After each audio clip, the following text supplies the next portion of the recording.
കാരണം യഥാർത്ഥ മുസ്ലിമിന്റെ ലക്ഷ്യം ലോകത്ത് സമാധാനം നിലനിർത്താൻ എന്തൊക്കെ ചെയ്യാൻ പറ്റുമോ അതൊക്കെ ചെയ്യണം എന്നാണ്. അല്ലാതെ ലോകത്ത് യുദ്ധം നിരന്തരം നടന്നുകൊണ്ടിരിക്കണം എങ്കിലേ തങ്ങളുടെ വില കൂടിയ ആയുധങ്ങൾ വിൽക്കാനുള്ള മാർക്കറ്റുകൾ ലോകത്ത് ഉണ്ടാവുകയുള്ളൂ എന്ന് ചിന്തിക്കുകയല്ല ഒരു സമാധാനകാംക്ഷിയായ ആള് ചെയ്യേണ്ടത്. നിങ്ങൾ ആലോചിച്ചു നോക്കൂ, നമുക്ക് ഓരോരുത്തർക്കും ആലോചിച്ചാൽ മനസ്സിലാവൂലേ, ഉക്രൈൻ എന്ന് പറയുന്ന നാടിനെതിരെ റഷ്യ ആക്രമണം നടത്തി. നമ്മൾ പത്രങ്ങളിലും TV ചാനലുകളിലും ഒക്കെ വരുന്ന വാർത്തകൾ നിരീക്ഷിക്കുകയാണെങ്കിൽ അമേരിക്കയും യൂറോപ്പും ഒക്കെ റഷ്യയുടെ അക്രമത്തിന് എതിരാണ് എന്ന് നമ്മളൊക്കെ മനസ്സിലാക്കും. എന്നാൽ എന്തുകൊണ്ട് ആ യുദ്ധം നിർത്താൻ വേണ്ടി തങ്ങൾ ഒറ്റക്കെട്ടായിട്ട് റഷ്യക്കെതിരെ നിൽക്കും എന്ന് തീരുമാനിക്കാൻ അവർ തയ്യാറാകാത്തത് എന്തുകൊണ്ടാണ്? സാധിക്കാത്തത് കൊണ്ടാണ് എന്ന് നിങ്ങൾ ആരെങ്കിലും കരുതുന്നുണ്ടോ? ഐക്യരാഷ്ട്രസഭയിൽ പോലും ഇന്ന് മുസ്ലിം രാജ്യങ്ങൾക്കെതിരായിട്ട് അല്ലെങ്കിൽ ഒറ്റക്കെട്ടായ ഒരു തീരുമാനം അസാധ്യമായ അവസ്ഥയാണുള്ളത്. ഐക്യരാഷ്ട്രസഭയിൽ മുസ്ലിം രാജ്യങ്ങൾക്കെതിരാണ് എങ്കിൽ ചില തീരുമാനങ്ങളൊക്കെ ഒറ്റക്കെട്ടായി തന്നെ വരും. ഏറ്റവും ചുരുങ്ങിയത് വീറ്റോ പവറുള്ള 5 രാജ്യങ്ങൾ തന്നെയെങ്കിലും ആ വിഷയത്തിൽ ഒറ്റക്കെട്ടാകും എന്നതിന്റെ തെളിവല്ലേ ഇറാഖിൽ നടന്ന യുദ്ധത്തിന് അവരൊക്കെ വളരെ ശക്തമായി തന്നെ പിന്തുണച്ചു. യുദ്ധം കഴിഞ്ഞ് സദ്ദാം കൊല്ലപ്പെട്ടു, ഇറാഖ് എന്നേക്കുമായി തകർന്നു കഴിഞ്ഞപ്പോൾ ആ മാസ് വെപ്പൺസ് ഓഫ് ഡിസ്ട്രക്ഷൻ, സംഹാര താണ്ഡവമാടാനുള്ള ആയുധം സദ്ദാം കൈക്കലാക്കി എന്നുള്ള വാദം ഞങ്ങളുടെ ഇന്റലിജൻസിന്റെ പിഴവായിരുന്നു എന്ന് ടോണി ബ്ലെയർ മാത്രമല്ല അമേരിക്കയിലെ ജെയിംസ് ബേക്കർ അടക്കമുള്ള ആളുകൾ തുറന്നു പറയാൻ അവർ തയ്യാറായത് അതുകൊണ്ടല്ലേ? കാരണം അവർക്ക് യുദ്ധം തുടങ്ങുമ്പോൾ തന്നെ അറിയാം ഞങ്ങൾ ഈ പറയുന്ന കാരണം ഒരിക്കലും യഥാർത്ഥമല്ല, പക്ഷേ ഒരു യുദ്ധം ഉണ്ടാകണം. റഷ്യക്കെതിരെ എന്തേ ഇവരൊന്നായിട്ട് അത്തരം ഒരു തീരുമാനമെടുക്കാഞ്ഞത്? റഷ്യ തങ്ങളെ ഒന്നായിട്ട് വിഴുങ്ങും എന്ന പേടിയാണോ? റഷ്യയെ സംബന്ധിച്ച് ഇന്ന് ലോകത്തിന് അത്തരം ഒരു ഭയം തന്നെയില്ല. കാരണം യുക്രൈനോട് വരെ പല യുദ്ധമേഖലകളിലും റഷ്യ തോറ്റുകൊണ്ടിരിക്കുകയാണ് എന്നതാണ് വസ്തുത. നമുക്കറിയാം ഈ യുക്രൈനിൽ റഷ്യ പിടിച്ചടക്കിയ പല സ്ഥലങ്ങളും കൗണ്ടർ അറ്റാക്കിലൂടെ യുക്രൈൻ തിരിച്ചു പിടിക്കാൻ തുടങ്ങി. അവിടെ റഷ്യൻ പട്ടാളം തങ്ങളുടെ മാരകമായ ആയുധങ്ങളൊക്കെ ഉപേക്ഷിച്ച് അവിടെ നിന്ന് പോകാൻ നിർബന്ധിതരാകുന്ന ഒരവസ്ഥയാണ്. അമേരിക്കയും യൂറോപ്യൻ യൂണിയനും ഒക്കെ ശക്തമായി യുക്രൈന്റെ കൂടെ നിലനിന്നിരുന്നു എങ്കിൽ കൊറിയകൾ തമ്മിലുള്ള യുദ്ധം ദിവസങ്ങൾക്കുള്ളിൽ അവസാനിപ്പിക്കാൻ അന്താരാഷ്ട്ര സമൂഹത്തിന് സാധിച്ചു എന്നും എന്നേക്കുമായി നോർത്ത് കൊറിയയെ ഒറ്റപ്പെടുത്താൻ സാധിച്ചു എന്നുമാണ് വസ്തുത എങ്കിൽ ഇപ്പോൾ ഇച്ഛാശക്തി ഉണ്ടായിരുന്നു എങ്കിൽ അവരോടതിന് സാധിക്കുമായിരുന്നു. പക്ഷേ യൂറോപ്പ് ആഗ്രഹിക്കുന്നത്, അമേരിക്ക ആഗ്രഹിക്കുന്നത്, വൻ ശക്തികളൊക്കെ ആഗ്രഹിക്കുന്നത് ഇവിടെ യുദ്ധമില്ലാത്ത സർവ്വ സമാധാനത്തിലുള്ള ഒരു അവസ്ഥ ഉണ്ടാകണം എന്നല്ല പ്രിയപ്പെട്ടവരെ. നിങ്ങൾ ആലോചിച്ചു നോക്കൂ, ഇറാനെതിരെയാണ് അമേരിക്ക, യൂറോപ്പ്, ഇസ്രായേൽ എന്നൊക്കെ നമ്മൾ പറയുന്നു. അമേരിക്കയുടെ ബെന്യാമിൻ നെതന്യാഹു 7ാമത്തെ വട്ടം അദ്ദേഹം പ്രധാനമന്ത്രി വീണ്ടും പല പരീക്ഷണങ്ങളും നടത്തി. മറ്റാർക്കും അവിടെ ഭരിക്കാൻ പറ്റാത്ത അവസ്ഥയാണ്. ഏറ്റവും വലിയ തീവ്ര വലതുപക്ഷ പാർട്ടിയുടെ സപ്പോർട്ടോടുകൂടി ഇന്നും അവിടെ പ്രധാനമന്ത്രിയാകുന്നത് നെതന്യാഹുവാണ്. അദ്ദേഹം ഓരോ പത്രസമ്മേളനത്തിലും ഇറാനെ ഭസ്മമാക്കി കളയുമെന്ന് പറയുന്നുണ്ടെങ്കിലും അമേരിക്കയുടെ കൈവശമുള്ളതിനേക്കാൾ മാരകമായ ആറ്റം ബോംബ് ഈ ഇസ്രായേലിന്റെ കൈവശമുണ്ട് എന്നത് ലോകത്താകെ പരസ്യമായ രഹസ്യമാണ്. പക്ഷേ ഒരു യുദ്ധത്തിലൂടെ ഇറാനെ നശിപ്പിച്ചു കഴിഞ്ഞാൽ ഇറാന്റെ പേര് പറഞ്ഞ് മറ്റ് അറബ് രാജ്യങ്ങളെ പേടിപ്പിച്ചു നിർത്താൻ പിന്നീട് അവസരമുണ്ടാവുകയില്ല. അങ്ങനെയാകുമ്പോൾ ബില്യൺ കണക്കിന് ഡോളറുകളുടെ ആയുധ കച്ചവടം അറബികളുമായി നടത്താൻ കഴിയില്ല. ആയുധപ്പുരകളും ഫാക്ടറികളും പൂട്ടേണ്ടി വരും എന്നുള്ള ഭയം അമേരിക്കയെ, യൂറോപ്പിനെ, ഇസ്രായേലിനെ എല്ലാം പിടികൂടിയിരിക്കുകയാണ്. ഞാൻ ഇതൊക്കെ രാഷ്ട്രീയമായ ഇടപെടലുകൾ നടത്തുകയല്ല, മറിച്ച് നിങ്ങൾ ചിന്തിക്കാൻ വേണ്ടി ചില ഉദാഹരണങ്ങൾ പറഞ്ഞു എന്ന് മാത്രം. ലോകത്ത് സമാധാനം മാത്രം ഉണ്ടാകണം എന്ന ആഗ്രഹം പ്രിയപ്പെട്ടവരെ ലോകരാഷ്ട്രങ്ങൾക്കൊന്നും തന്നെ ഇല്ല എന്ന വസ്തുത നമ്മൾ മനസ്സിലാക്കണം.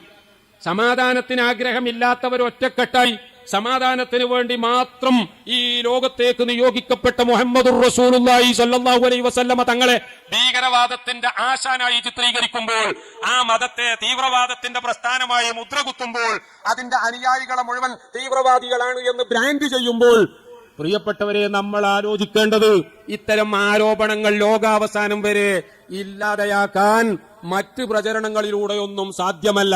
അതിനുള്ള ഏക മാർഗം നമ്മൾ ശരിയായ പ്രവാചക സ്നേഹികളായി മാറുകയും ശരിയായ മുസ്ലിങ്ങളായി മാറുകയും ചെയ്യുക എന്നൊരൊറ്റ കാര്യമാണ്. പ്രിയപ്പെട്ടവരെ, പരിശുദ്ധ ഖുർആൻ ലോകത്തോട് ഉദ്ഘോഷിക്കുന്ന ഒരുപാട് നന്മകളുണ്ട്. ഞാൻ കൂടുതലായിട്ടൊന്നും പറയുന്നില്ല. ഒരു ഉദാഹരണം നോക്കൂ നിങ്ങൾ. വലാ തസ്തവിൽ ഹസനത്തു വലസ്സയ്യിഅ. എത്രമാത്രം കൃത്യമായ ഒരു ആഹ്വാനമാണ്. നന്മയും തിന്മയും അത് രണ്ടും ഒരിക്കലും ഈക്വൽ അല്ല, അതൊരിക്കലും ബലാബലമല്ല, അവ രണ്ടും സമമാവുകയേ ഇല്ല. ഇത് ലോകത്തോട് പറഞ്ഞ് അടുത്ത വരിയിൽ പരിശുദ്ധ ഖുർആൻ വീണ്ടും ഉത്ബോധിപ്പിക്കുകയാണ്. ഇത് ഫഅബില്ലതീ ഹിയ അഹ്സൻ. നീ എപ്പോഴും തിന്മയെ നേരിടേണ്ടത് നന്മ കൊണ്ട് മാത്രമാണ്. തിന്മയെ നേരിടാൻ തിന്മ തന്നെ നമുക്ക് സ്വീകരിക്കാം എന്ന് ചിന്തിക്കുന്നവർക്ക് ഒരിക്കലും വിജയിക്കാൻ കഴിയുകയില്ല എന്ന് വളരെ കൃത്യമായി പരിശുദ്ധ ഖുർആൻ നമ്മോട് ഉണർത്തുകയാണ് പ്രിയപ്പെട്ടവരെ. അത് പറഞ്ഞതിനു ശേഷം വീണ്ടും ഖുർആൻ ഒന്നുകൂടി പറയുകയാണ്, വലാ യുലഖാഹാ ഇല്ലല്ലദീന സബറൂ വമാ യുലഖാഹാ ഇല്ലാ ദൂ ഹദ്ദിൻ അദീം. പക്ഷേ നന്മയെ തിന്മ കൊണ്ട് നേരിടാൻ, പ്രകോപനങ്ങളെ സംയമനം കൊണ്ട് നേരിടാൻ, ഈ സംയമനം എന്ന് പറയുന്നത് ആർക്കേ ഉണ്ടാവുകയുള്ളൂ. ഇതെല്ലാവർക്കും ഒരിക്കലും സാധ്യമല്ല. ലോകത്ത് ഇന്നും നമ്മൾ കാണുന്നത് പ്രകോപനത്തെ പ്രകോപനം കൊണ്ട്, ഞാൻ ഒന്നുകൂടി മാറ്റി പറയാം, പ്രകോപനത്തെ ലാർജർ പ്രൊവോക്കേഷൻ കൊണ്ട്, പ്രൊവോക്കേഷനെ ലാർജർ പ്രൊവോക്കേഷൻ കൊണ്ട് നേരിടുക എന്ന പോളിസിയല്ലേ ഇന്നത്തെ ആധുനിക ഇന്ത്യയുടെ ഇന്നത്തെ തീരുമാനം, കാനഡയുടെ ഇന്നത്തെ തീരുമാനം. അതെടുത്ത് പരിശോധിച്ചാൽ നമുക്ക് കാണാൻ കഴിയുന്നത്, നിജാർ എന്ന് പറയുന്ന സിഖ് വംശജൻ കാനഡയിൽ കൊല്ലപ്പെട്ടു എന്നതിൽ തർക്കമില്ല. പക്ഷേ നിജാറിനെ കൊന്നതാരാണ്? ഇന്ത്യയുടെ ഏജന്റുമാരാണ് എന്ന് Canadian prime minister Trudeau Canadian പാർലമെന്റിൽ അവിടത്തെ ജനപ്രതിനിധി സഭയിൽ വളരെ കൃത്യമായി വ്യക്തമായ ഭാഷയിൽ ആരോപിക്കുകയുണ്ടായി. എന്താണ് തെളിവ്? ആവശ്യമായ മുഴുവൻ തെളിവും ഉണ്ട് എന്ന് അദ്ദേഹം പറഞ്ഞുവെങ്കിലും പാർലമെന്റിന്റെ മേശപ്പുറത്ത് പോലും ആ തെളിവുകൾ അദ്ദേഹം സമർപ്പിച്ചിട്ടില്ല എന്നാണ് ഈ നിമിഷം വരെ അന്താരാഷ്ട്ര വാർത്ത നിരീക്ഷിച്ച എനിക്ക് മനസ്സിലാക്കാൻ പറ്റിയത്. ഇന്ത്യയും പറയുകയുണ്ടായി, ഇതിന് വേണ്ട തെളിവുകളുടെ ഒരു തരി പോലും ഞങ്ങൾക്ക് കാനഡ നൽകിയിട്ടില്ല. പാർലമെന്റിന്റെ മുന്നിൽ അത്തരമൊരു പ്രസ്താവന നടത്താൻ ജസ്റ്റിൻ ട്രൂഡോയെ പ്രേരിപ്പിച്ചത് എന്താണ്? അദ്ദേഹത്തിന്റെ ഗവൺമെന്റിനെ താങ്ങി നിർത്താൻ ഈ സിഖ് തീവ്രവാദികളുടെ സപ്പോർട്ട് കിട്ടുന്ന ഒരു പാർട്ടി അവിടെയുണ്ട്, അവിടെ 2 MP-മാരുടെ സപ്പോർട്ടുണ്ട് എന്നത് മാത്രമാണോ? അതല്ല, G20 ന്യൂഡൽഹിയിൽ വന്നപ്പോൾ മറ്റ് രാഷ്ട്ര നേതാക്കൾക്ക് ലഭിച്ച അത്ര തന്നെ ഊഷ്മളമായ സ്വീകരണം നമ്മുടെ പ്രധാനമന്ത്രി നരേന്ദ്രമോദിജിയിൽ നിന്ന് ലഭിക്കാത്തത് കൊണ്ടാണോ? അദ്ദേഹം വന്ന വിമാനം കേടുവന്ന് മറ്റുള്ളവരൊക്കെ സമ്മേളനം കഴിഞ്ഞ് നേരെ വിമാനത്താവളത്തിലേക്ക് പോയിയെങ്കിൽ 2 ദിവസം ഇന്ത്യയിൽ പിന്നെയും തങ്ങേണ്ടി വന്നതിനുള്ള ടെൻഷൻ കാരണമാണോ? ഇതൊക്കെ ഇനി ഗവേഷകന്മാർ പിന്നീട് വിലയിരുത്തി പറയേണ്ടതാണ്. പക്ഷെ ഞാൻ സൂചിപ്പിക്കുന്നത് അതൊന്നുമല്ല. നിജാറിന്റെ കൊലപാതകത്തിന്റെ പിന്നിൽ ഇന്ത്യൻ ഗവൺമെന്റാണ് എന്ന് ആരോപിച്ചുകൊണ്ട് വളരെ കടുത്ത നടപടിയിലേക്ക് കനേഡിയൻ ഗവൺമെന്റ് തിരിയുകയാണ്. എന്ന് പറഞ്ഞാൽ നമ്മുടെ ഡിപ്ലോമാറ്റിക് മിഷനിലെ ഒരു അംഗത്തെ ഇതിന്റെ പിന്നിൽ പ്രവർത്തിച്ചു എന്ന് പറഞ്ഞുകൊണ്ട് പുറത്താക്കുകയാണ്. നമ്മുടെ പ്രധാനമന്ത്രിയെ പറ്റി എന്തൊക്കെ അഭിപ്രായ വ്യത്യാസമുണ്ടെങ്കിലും നമുക്ക് ചില കാര്യങ്ങൾ സമ്മതിക്കാതിരിക്കാൻ നിർവാഹമില്ല. G20 വലിയ വിജയമായിരുന്നു എന്നതിൽ തർക്കമില്ല. കാരണം ഞാനിപ്പോഴും ആലോചിക്കുകയാണ്, റഷ്യയുടെയും ചൈനയുടെയും പ്രസിഡന്റുമാർ നമ്മുടെ G20 ഇന്ത്യയിൽ വന്നില്ല എന്നത് ശരിയായിരിക്കാം. പക്ഷേ ആഫ്രിക്കൻ യൂണിയനെ G20 ഒരു മെമ്പറായി തെരഞ്ഞെടുക്കാനുള്ള തീരുമാനത്തിന് യാതൊരു എതിർപ്പുമില്ലാതെ ഐക്യകണ്ഠേന പാസാക്കാൻ ഈ സമ്മേളനത്തിന് കഴിഞ്ഞു. യുക്രൈൻ വിഷയത്തിൽ യുക്രൈനും യൂറോപ്യൻ യൂണിയനും അമേരിക്കക്കും മാത്രം തങ്ങൾ അനുകൂലമാണ് എന്ന ഒരു രീതി അവിടെ പരത്താതെ, റഷ്യക്ക് എതിരാണ് എന്ന് തോന്നിക്കാതെ ഇന്ത്യ രാജ്യത്തിന്റെ താല്പര്യം റഷ്യയുടെയും അമേരിക്കയുടെയും യൂറോപ്പിന്റെയും ഒക്കെ കൂടെ നിൽക്കലാണ് എന്ന് മനസ്സിലാക്കിയ പ്രധാനമന്ത്രി അവരെ ആരെയും ഒപ്പിച്ചില്ല എന്നതൊരു വസ്തുതയാണ്. ഞാനിപ്പോൾ ഓർക്കുന്നത് ലിബിയയിലുണ്ടായ ആ വലിയ പ്രളയത്തെ പറ്റിയാണ്. 20,000 ആളുകളാണ് കഴിഞ്ഞ ആഴ്ച ആഞ്ഞു വീശിയ കാറ്റിലും തൽഫലമായി തകർന്ന 2 ഡാമുകളിൽ നിന്നൊലിച്ച വെള്ളപ്പാച്ചിലും അവിടെ കൊല്ലപ്പെട്ടത് എന്നാണ്. ഇന്നും കടലുകളിൽ നിന്ന് തകർന്ന കെട്ടിടങ്ങളിൽ നിന്ന് മൃതശരീരങ്ങൾ എടുത്തു മാറ്റി തീർന്നിട്ടില്ല എന്നതാണ് ലിബിയയിൽ നിന്ന് വരുന്ന വാർത്ത.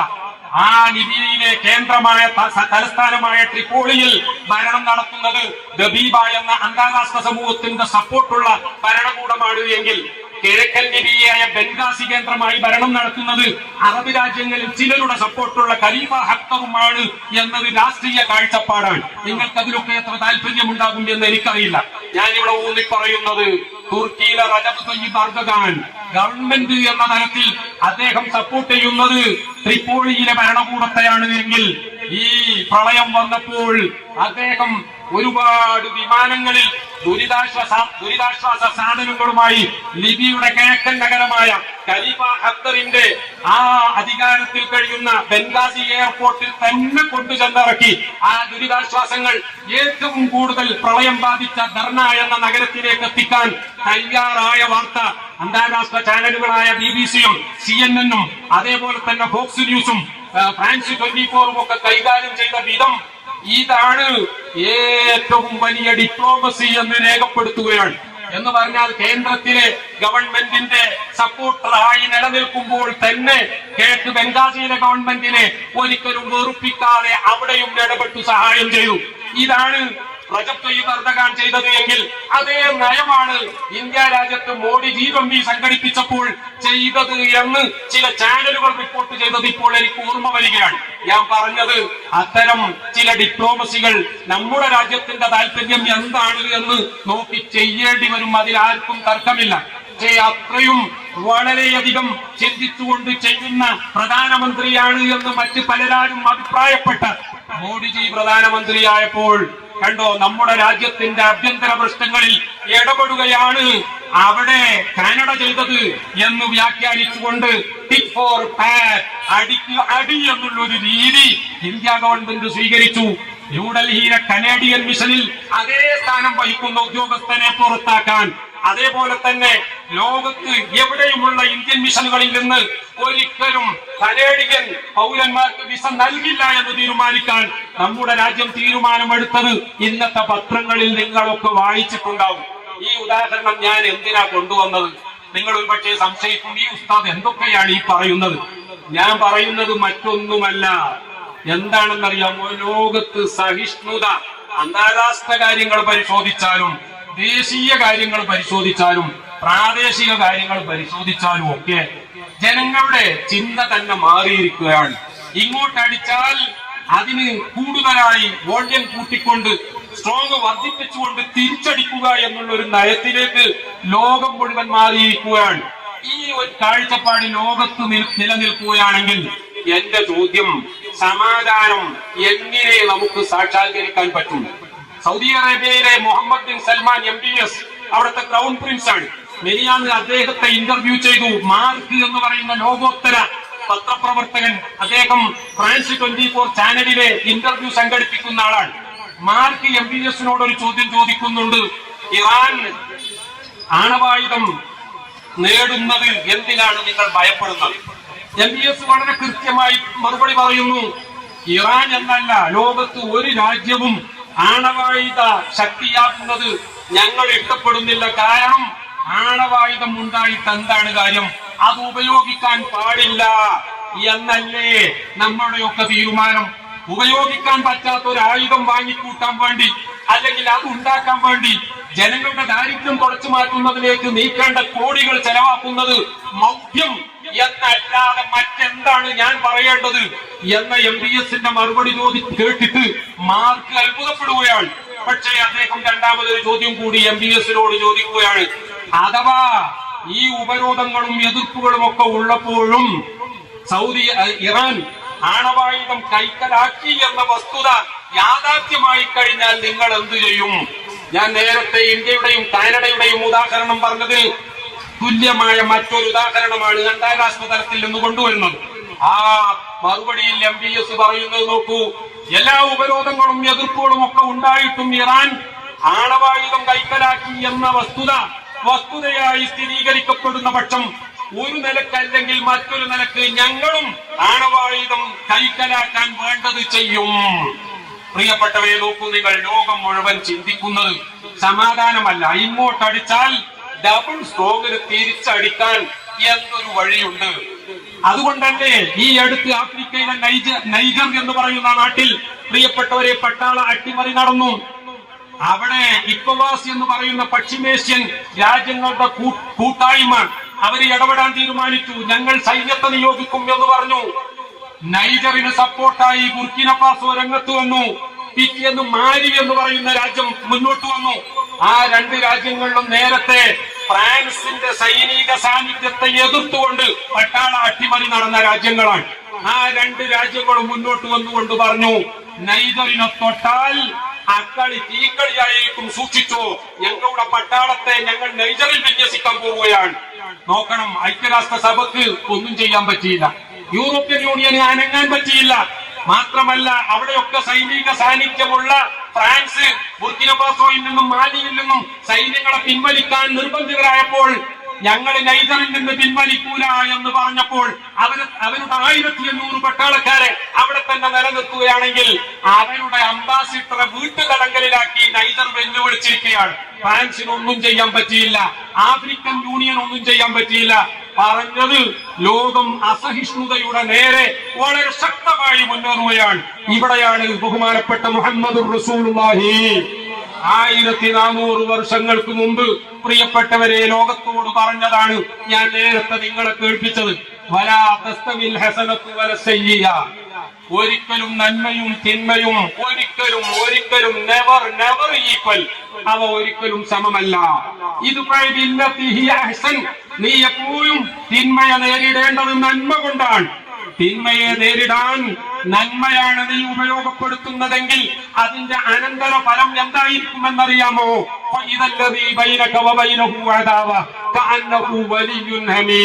നിന്റെ ആജന്മ ശത്രു നിന്റെ ഉറ്റമിത്രമായി മാറുന്നത് കാണാൻ അധിക സമയം വേണ്ടി വരില്ല.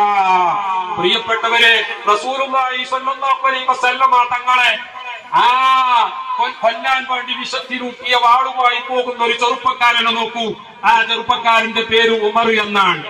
അദ്ദേഹത്തിന്റെ കയ്യിലുള്ളത് മൂർച്ചയേറിയ കടുകമാണ്, വാളാണ്. പോകുന്നത് എങ്ങോട്ടാണെന്നറിയാമോ? ചെറുപ്പക്കാരെ തെറ്റിപ്പിക്കുന്ന വഴിതെറ്റിക്കുന്ന ഒരു പ്രവാചകവാദി വന്നിട്ടുണ്ട്, അവന്റെ പേര് മുഹമ്മദാണ്. അവന്റെ തലയെടുക്കാൻ വേണ്ടിയാണ് ഞാൻ പോകുന്നത് എന്ന് പറഞ്ഞുകൊണ്ട് ഊരിപ്പിടിച്ച വാളുമായി പോകുന്ന ചെറുപ്പക്കാരൻ പോകുന്ന വഴിയെ തന്റെ സിസ്റ്റർ, തന്റെ പെങ്ങളുടെ വീട്ടിന്റെ അടുത്തെത്തിയപ്പോൾ അവിടെ മറ്റൊരു ചെറുപ്പക്കാരനെ കാണാൻ ഇടയാവുകയാണ്. ആ ചെറുപ്പക്കാരൻ കയ്യിൽ ഊരിപ്പിടിച്ച വാളുമായി പോകുന്ന ഉമറിനെ അഭിസംബോധന ചെയ്തു. ചോദിക്കുന്നു, where are you going sir? എവിടെ പോവുകയാണ്? ഉമർ പറഞ്ഞു, ഞാൻ മുഹമ്മദിന്റെ അടുത്ത് പോവുകയാണ്. എന്തിന്? തലയെടുക്കാൻ പോവുകയാണ്. എന്താ പ്രശ്നം? ഉമർ വളരെ ഓപ്പണായി പറഞ്ഞു, ചെറുപ്പക്കാരെ മുഴുവൻ വഴിതെറ്റിക്കുകയാണ്, അവരെ പുതിയ മതത്തിലേക്ക് ക്ഷണിക്കുകയാണ്. ഇത് ഈ നാട്ടിൽ ഒരിക്കലും ഞാൻ അനുവദിക്കുകയില്ല. ഇപ്പൊ പോയി തല മുറിച്ച് ഞാൻ കൊണ്ടുവരും. ഓ, എന്നാൽ ഡോണ്ട് ബി ഹറി, ധൃതി കൂട്ടണ്ട. നീ ആദ്യം ഒരു കാര്യം ചെയ്യും, നിന്റെ സ്വന്തം പെങ്ങളുടെ വീട്ടിൽ പോ. ആ വീട്ടിൽ പോയിട്ട് നീ ഒന്ന് നിന്റെ പെങ്ങളെയും അളിയനെയും നന്നാക്ക്. കാരണം അവര് രണ്ടുപേരും നീ കൂടി പറഞ്ഞ ചെറുപ്പക്കാരെ വഴിതെറ്റിക്കുന്നു എന്ന് പറഞ്ഞ മുഹമ്മദില്ലേ, ആ മുഹമ്മദിന്റെ അനുയായികളായി മാറിയിട്ടുണ്ട്. നീ നേരെ അവിടെ ചെല്ലു, എന്നിട്ട് പോകാം മുഹമ്മദിന്റെ തലയെടുക്കാൻ. ഇത് കേട്ട ഉമർ അല്പം പോലും ശങ്കിച്ചു നൽകാതെ സ്വന്തം പെങ്ങളുടെ വീട്ടിലേക്ക് പോവുകയാണ്. വാതില് പുറത്ത് അദ്ദേഹം എത്തിയപ്പോൾ അകത്ത് നിന്നൊരു പ്രത്യേക ശബ്ദം കേൾക്കുന്നു. ആ ശബ്ദം കേട്ടപ്പോൾ ഉമറിന് മനസ്സിലായി, തന്റെ പെങ്ങളും അളിയനും പുതിയ പാർട്ടിയിൽ ചേർന്നിരിക്കുകയാണ്. അതിന്റെ ചില പാഠങ്ങൾ അഭ്യസിക്കുകയാണ് അവർ. കഥകിൽ മുട്ടി, തുറക്കുന്നില്ല. വീണ്ടും മുട്ടി. അപ്പോൾ പറയുന്നത്, വെയിറ്റ് ചെയ്യൂ, അല്പം കാത്തിരിക്കൂ എന്നാണ്. കാരണം പെങ്ങൾക്ക് അളിയനെ കട്ടിലിനടിയിൽ ഒളിപ്പിക്കേണ്ടതുണ്ട്. ആ പെങ്ങൾക്ക് അളിയനെ കട്ടിലിനടിയിൽ ഒളിപ്പിക്കാൻ സാവകാശം ആവശ്യമുണ്ട്. അതുകൊണ്ടാ കഥക് തുറക്കാത്തത്. അളിയനെ കട്ടിലിനടിയിൽ ഒളിപ്പിച്ചതിന് ശേഷം പെങ്ങൾ വാതിൽ തുറക്കുകയാണ്. വാതിൽ തുറന്നപ്പോൾ ഉമർ ചോദിക്കുന്നു, ഞാനിപ്പോ ഈ വീട്ടിനുള്ളിൽ നിന്നൊരു പ്രത്യേക ശബ്ദം കേട്ടല്ലോ, എന്താണത്? അത് നിന്നെ കേൾപ്പിക്കാൻ പറ്റില്ല എന്ന് ധൈര്യപൂർവ്വം ആ സ്ത്രീ മനസ്സ് തുറന്നു പറയുകയാണ്.